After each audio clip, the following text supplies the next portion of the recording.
En 1854, un missionnaire nommé James Barclay se promenait le long des anciennes murailles de Jérusalem.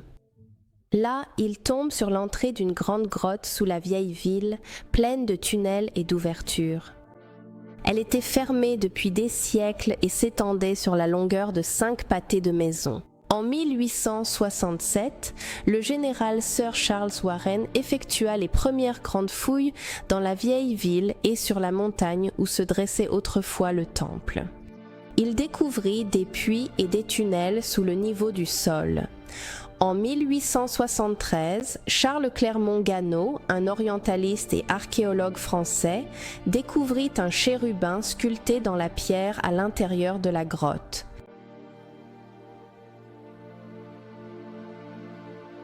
Les chérubins étaient couramment utilisés dans l'Antiquité pour garder l'entrée d'une ville ou d'un lieu sacré.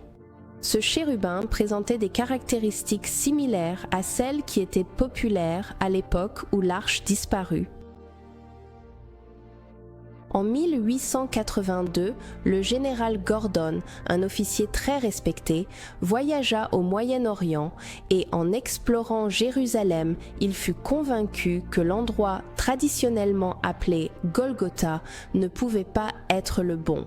La section nord du mont du Temple qui avait été coupée semblait beaucoup mieux correspondre à la description biblique et à l'ancien plan de la ville.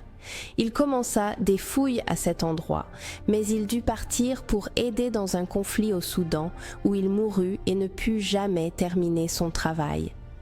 Cependant, il eut le temps d'écrire une lettre à un ami contenant une déclaration choquante. Quelque chose s'était produit, mais il ne l'expliqua pas.